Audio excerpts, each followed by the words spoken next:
ActionAid Nigeria has called on Nigerians to be more responsible in the way they interact with the environment.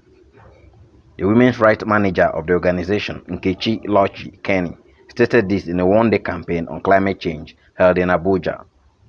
Ilochi-Kanny also said the biggest emitters of fossil fuel should be held accountable and responsible to ensure the environment of poorer nations is safer for their inhabitants.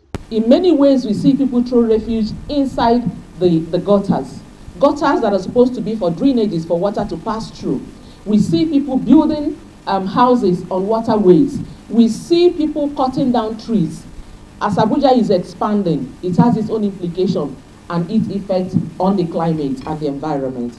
And therefore, all of us have responsibilities. As we use our gases, as we use our oils and other industrial waste, all of these causes are part of the fossil fuels that emit the greenhouse gases, basically carbon dioxide. And we know how this is impacting. The sun rays, the heat and everything is telling and taking its toll on all of us. The climate change is a result of centuries of exploitative and oppressive socioeconomic order. If you look at what is happening with the capitalist disposition and economic models that we have assumed in different countries, capitalism and all of that, we've seen how exploitation and has caused environmental damage, right? And for those of us who come from the Niger Delta, it comes very close. Someone was telling me for over 40-something years in her community, the gas flaring, the light has been consistently on.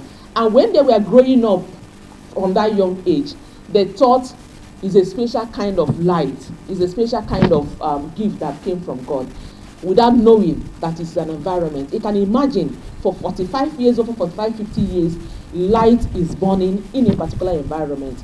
I think a couple of weeks ago, we also heard the stories of how Gary was infected, right, by soot or something, and it was killing people. It is coming close, ladies and gentlemen, very, very close. And if we have the responsibility in terms of what we are doing or not doing, it will have impact on us. These exploitative tendencies and injustice, where rich nations are responsible for 92% of the global emissions, right? And the richest 1% of the world are responsible for double the population produced by the poorest 50%. It tells you that we have a problem on our hands. And that means that those big actors have even much responsibility to ensure that this happens. And knowing who these people are and how they react and how they behave and how to respond to issues of poverty, they are not going to step down on this. What that means is that we need to act on this, right? We need to hold them accountable and responsible for ensuring that our planet is safe for you and I. So if we don't check this, human and nature will experience catastrophic warming with worsening drought, greater sea level rise, and extinctions of species. And we know that we are facing a huge challenge as we speak. So we are asking government invest where the issues are. Put the money where it matters. And the agricultural sector is an important sector that we must deal with, we must respond to. Because we know that when the issues of food insecurity hits, both the rich and the poor will suffer, but we know that the poor suffers more. The second on the mitigation requires enforcing the Nigerian climate change policies. And there are several climate change policies that has been enacted in the country. And these prohibit the release of toxic gas from industrial areas, especially by petroleum companies in the Niger Delta regions.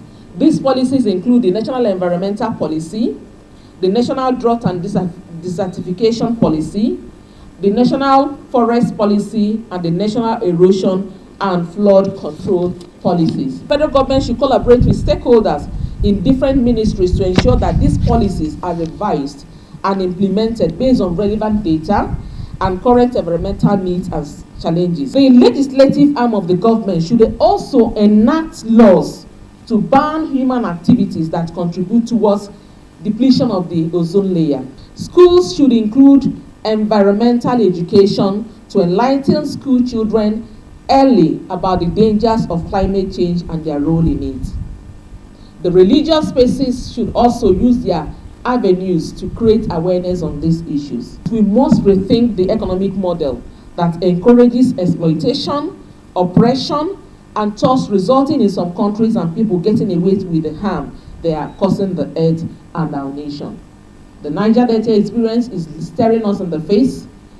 Perhaps, if we think it's so far, in the next few years, maybe many of our states and other states beyond the Niger Delta will experience what we are experiencing. The consumption rate, our electricity bill, the tariff has increased, and the transport fare is increasing. Everything that is supposed to be resources for people to get out of poverty is actually being taken away by other means that has to do with curbing the effect of global warming, which is leading to climate change. Last year was an experience.